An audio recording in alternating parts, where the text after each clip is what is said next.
welcome to Finextra. I'm Josie Waite and I'm here at EBAday 2018 in Munich, and joining me now is Liam Cooney from Vocalink Analytics, and we're discussing payments fraud. Liam, thank you so much for joining me. How are you enjoying the event so far? So far so good. We've had a lot of good conversations, good attendance, so it's a good event. What are some of the key trends in payments fraud, and how are they impacting people, businesses and the industry? Yeah, I think payments fraud tends to mimic a lot of the underlying trends in the payments industry, because fraudsters observe what's happening in the industry in terms of trends because they drive changes that create opportunities for them to exploit, like the adoption of new rules, the adoption of new technologies. So when you think about what's happening in the payments industry today, and a lot of what's being discussed here at this conference, the biggest trend that's driving change is essentially the very broad global adoption of modernized payment systems. And while this trend is overwhelmingly positive for all participants in the payments ecosystem, it creates some challenges for the banks as they move into the early adoption phase. And the biggest potential challenge for the bank is that where a fraud team at a bank in an overnight or multi-day clearing environment had at a minimum hours to analyze the risk of a payment before making a decision to send it. And when you move to a real-time environment, that window where they need to make the same decision based off the same analysis is collapsed into milliseconds. And so fraudsters are observing this and they're taking advantage of it.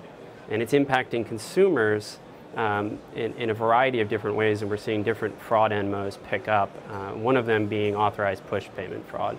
And so in the UK alone, authorized push payment fraud exceeded over £200 million in 2017. And so there's a lot of regulatory pressure, media pressure for the banks and the industry to come together and start protecting consumers against these types of fraud scams. On the business side, it's a very similar tactic where fraudsters are using social engineering techniques or more sophisticated attacks like a malware or phishing attack to dupe businesses into paying money to an account that they control. And so this could be as simple as an invoice redirection through a fake invoice. It could be business email compromise fraud or a CEO fraud attack. And it's costing businesses globally billions of dollars. And we're seeing that year over year, BEC frauds are more than doubling. So these are a lot of challenges that are facing the banks as they look to adopt a real-time payment system. The good news is that there's techniques and approaches that we can look at from, say, the cards world, where they've been operating in real time, and apply them into the payment space to combat these types of fraud. How are fraudsters taking advantage of the global adoption of real-time payments? Another way that fraudsters are taking advantage of the shift to real-time payments is they're realizing that once they've committed a fraud attack and landed in an account that they control, that it doesn't make sense to leave that payment in that account for any period of time, because it increases their probability of getting caught. So they can increase the return on investment from that original attack by using the speed of payments to their advantage, by acquiring a network of accounts across multiple banks in a payments market, and then quickly splitting the proceeds from that crime through that network of accounts at multiple banks and continuously layering it through the payment system, creating a very complex web of payments for an individual bank or a consortium of banks to try to follow the flow of funds and freeze them to return them to the customer in time before they've exited the system. And so fraudsters are using money mule networks as a mechanism to increase the return on investment from the original fraud attacks. And it's creating a lot of challenges for banks and the industry as they look to kind of come together to protect the entire payment system. What strategies and techniques can combat these threats? And how critical to success is the application of new technologies such as AI machine learning?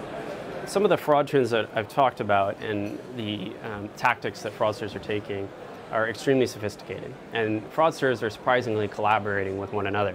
And so as financial institutions, payment system providers, and the entire ecosystem looks to combat these strategies and tactics, they need to match them. So we need to implement more sophisticated advanced technologies, as well as collaborate across the industry. We need to break down the silos that exist in the payments market within the banks and across the banks, increase information sharing to enable network level data analytics.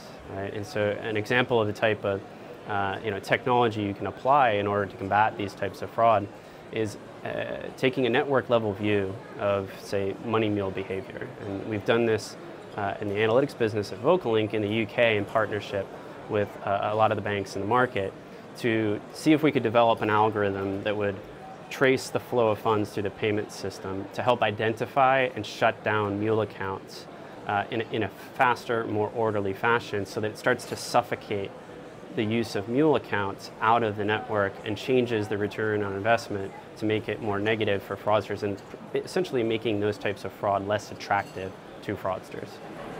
Liam, thank you very much. Very Thank you. interesting. And thank you for watching.